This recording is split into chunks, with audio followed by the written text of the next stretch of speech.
Good day, everybody. In this video, I'm going to explain how to conduct Rockfall Hazard Assessment. There are a few principles that we follow to do so. First of all, we will need to do a regular site visits or site surveys. So the purpose of these surveys is to identify slopes with high probability of rockfall. So let's say if for the area that you investigate, there is 150 slopes that may have rockfall in the near future. So you have to go and inspect all 150 slopes. And while doing that, you're going to look at certain factors that will contribute to the rockfalls. So the factors you will see are given in this table. And this table was taken from one of the rockfall hazard rating systems used in North America. So if you are interested, you can look up these papers and maybe read a little bit more. So if you are not based in North America, in a different country, you can still use this rating system, or you can find out what rating system for rockfall hazard assessment is used in your country, and you will see that the factors considered will be pretty much the same. So the same principles and probably like same way to conduct this assessment. So if you understand what I'm going to talk about in this video, these principles, these factors, how we assign ratings, you'll be able to do it in any site of the world.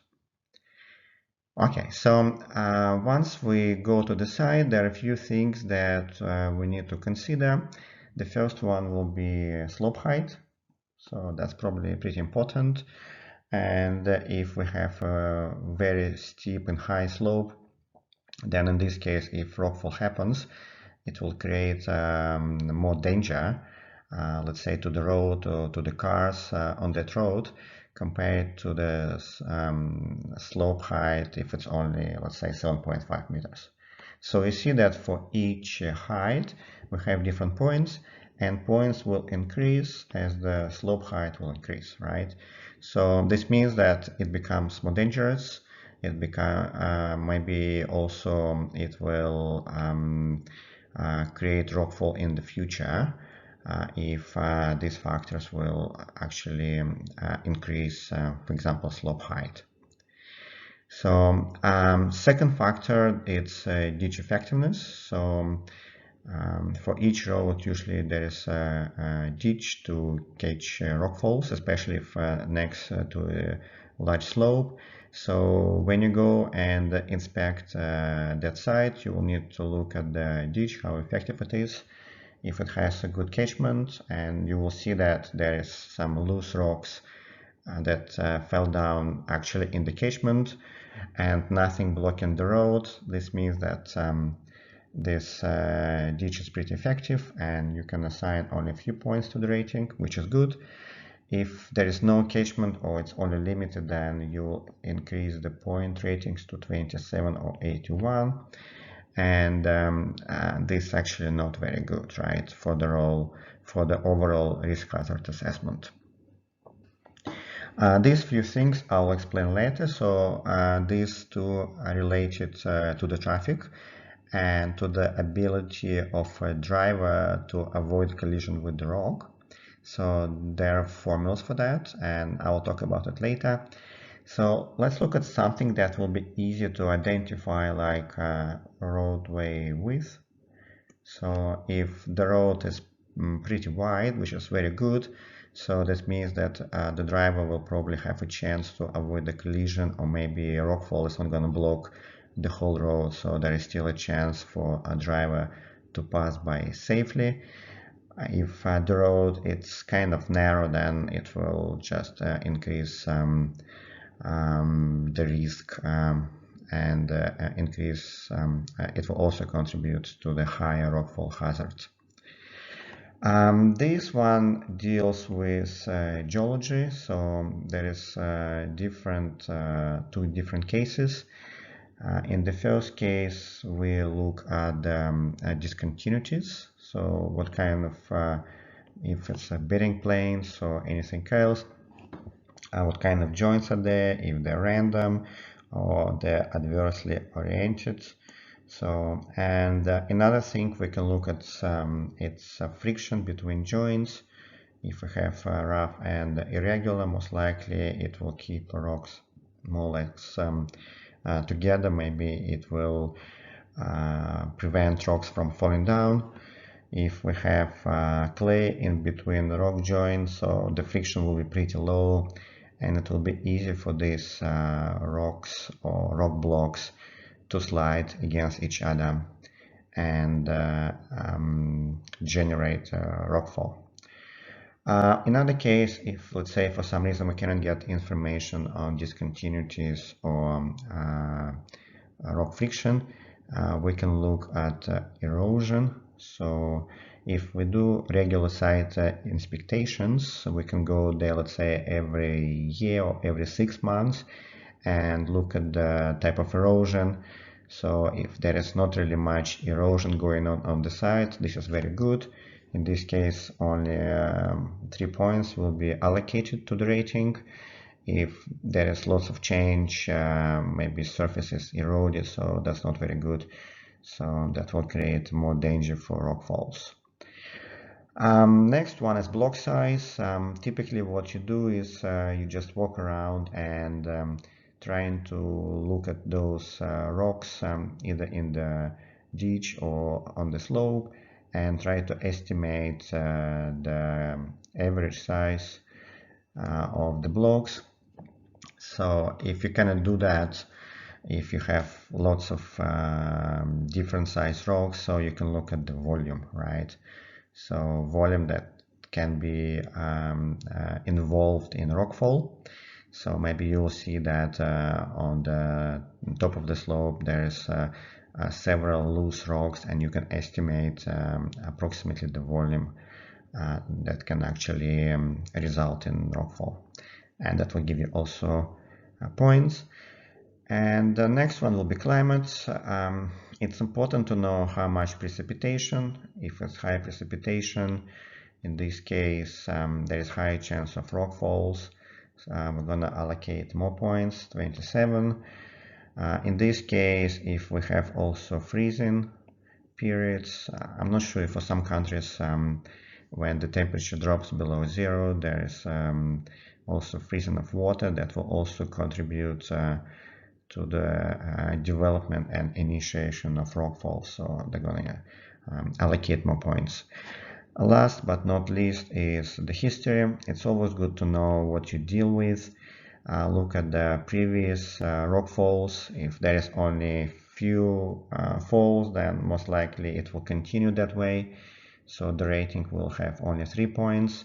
If there are many or constant falls, like pretty often in this case, the rating points will be much higher. So you will see that we have several factors, but each factor will contribute evenly to the rating. And what we do is just sum up all the rating points and see how much we have. So if we have less than 300, in this case we can consider that slope as low priority, don't really need to do much. Probably need to go there maybe next year, or like depending on when is your next inspection of the slope. If we sum it up and see 500 points in this case or higher, so we definitely need to do something. So when you get these rating points, you will at some point need to exercise engineering judgment, so like your judgment, because sometimes it's not very clear what point we need to assign to each of the factor. And we're going to do some example, and you will see how I exercise my judgment and see if it's like something that you would like to do yourself. So let's go to the example. So this is just a short statement. So either we just go to the site and get this information by ourselves, or we get it from somebody else. So in this case, we have some data on the traffic, 120 cars per hour probably not very busy traffic. We know the slope height 35 meters, the roadside 600 meters that can be affected by rock falls. We're also given information on the width, about history, precipitation. So we're given all this information. It's brief, but well, I think that will be enough for us to come up with some rating. So what I'm going to do, just go through the table, through each of the categories here, and we'll start with slope height. You see that the maximum here is 30 meters and it will give us 81 points. We're given 35 meters, right? So it's actually even higher, pretty high slope. For this case, we will have to do some extrapolation. So if here we have height in meters, so here we probably have points. If you can do it by yourself, you're gonna see something like this, right? So you just extrapolate and see how much you have for 35 meters. I have done already. I've got maximum which is allowed 100 points. So I'm gonna put 100 here. Okay, let's go to next one, Digi Effectiveness. What do we know about Digi, how it works? So the road is often closed. That's not good.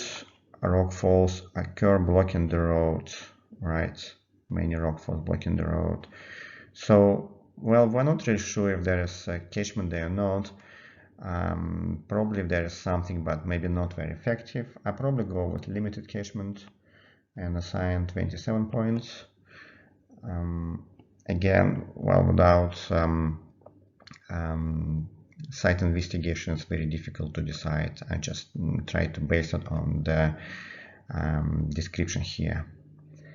So I'm going to skip this one, these two. I have a separate slide, so I will come back to it later. So now let's go to factor number E, which is roadway width. And we're given that the width is 8.5 meters. 8.5 meters. Okay, so that's pretty cool. In this case, we don't really need to do any interpolation. We know that it will give us 27. Now we're going to geological character. What we're given there a number of long joints on the slope with adverse orientation, having macro smooth joint surfaces. So adverse orientation not good. We have continuous joint adverse orientation. I feel like it should be this one, 27. Yeah, there is no information about clear infill, right? That's the only difference between these two. This is actually very important information about infill, so maybe it just doesn't exist. So I'll probably go with 27 in this case. So that will be my choice here. So block size, what do we have about block size? Block typically is just 1 meter. Okay, that makes it easy. So it's another 27. Then we have climate. For climate, we have lots of water. So precipitation, but there is no information about slope freezing periods. So that's pretty important. If there was something, they would put it in the description of the problem. So in this case, I will go with this one. So this is 27. And rockfall history, well, I think it says lots of many falls than 27. Again, so this is something that I came up with based on the description and the way that I see all these factors and how they contribute. I have to exercise judgment. So if you get something similar, well, that's fine. If it's slightly different, that's probably still acceptable. I feel like it's a little bit subjective, this rating, the way that you're going to look at the history and description, geological characters, but I feel like what I have done, it's actually should be all right. So now I want to look at these two to complete the exercise, and I'm going to the next slide. So these are the formulas. This one is for average vehicle risk. So basically what it means is if we have a slope here, like this is the slope, and we have some loose rocks right on the top of this slope, and we have a road here, and we have cars moving. So what can happen, these rocks may fall down and hit the car, right? So we would like to know how many cars will pass by over a period of time. If only 1 or 2 cars, that's pretty good, because if rockfall happens, there is probably no car along this stretch of the road.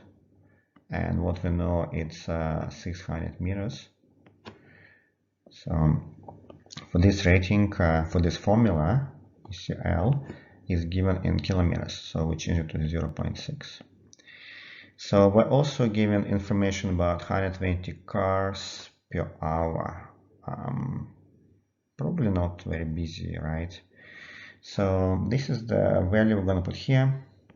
So you see how it says cars per day, and then you divide it by 24 so that you can find cars per hour. So this actually means cars per hour. So what we're already given is cars per hour. So we actually don't need this. We're just going to put the number already, what we have. So AVR, it will be equal to 120 times 0.6, which is 600 meters, divided by a speed limit. Okay, speed limit 60 kilometers per hour. Well, even if people don't follow it and speed up, we still go with posted speed limit, which is 60 times 100%,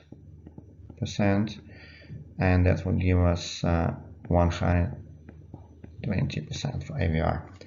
Okay, so and let's do also next one. It's DSD, which is value that we can just estimate.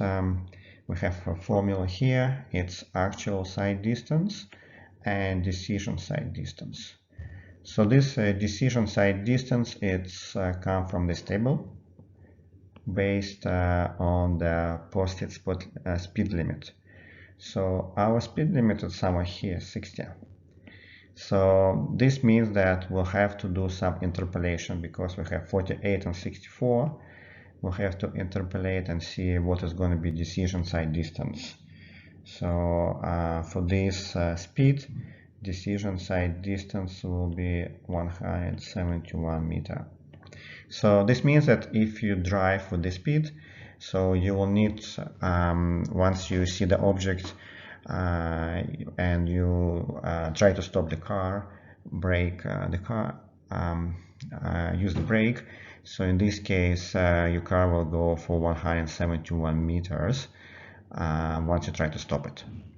So that's decision site distance. So actual site distance means that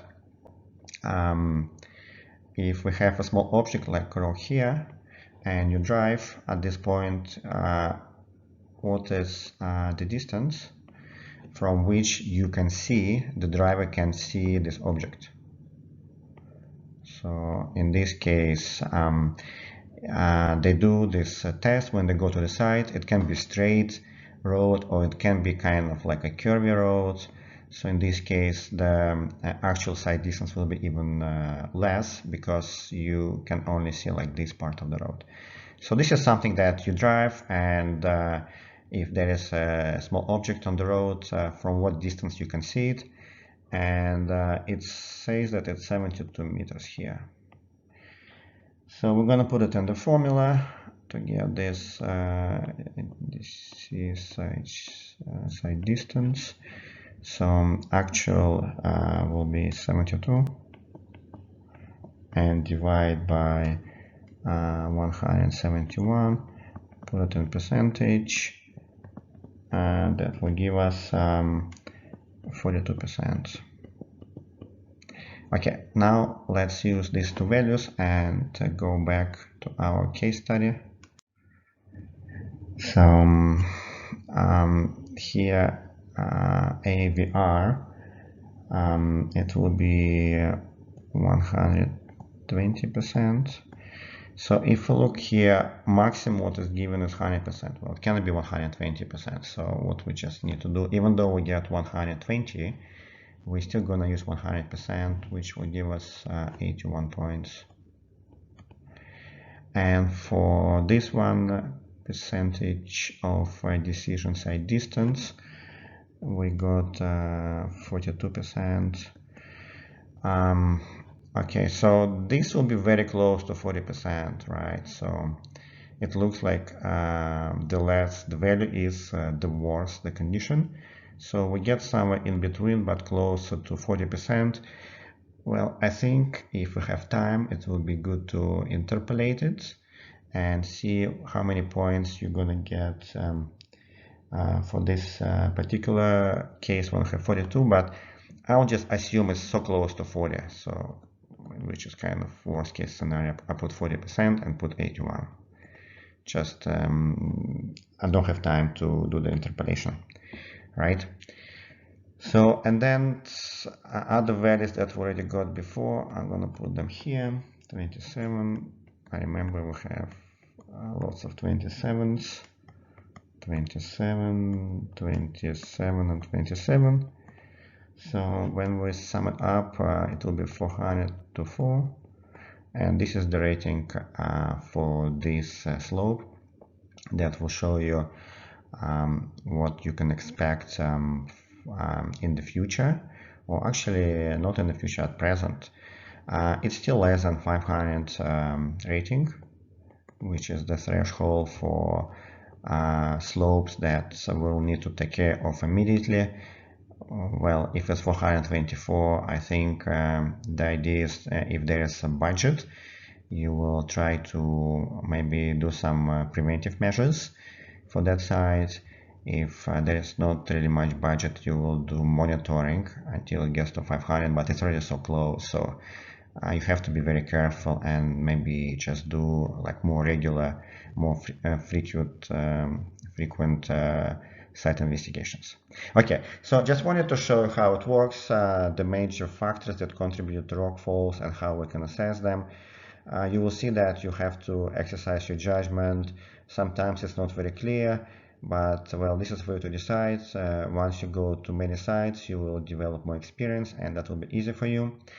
Thanks for watching and have a nice day. Bye.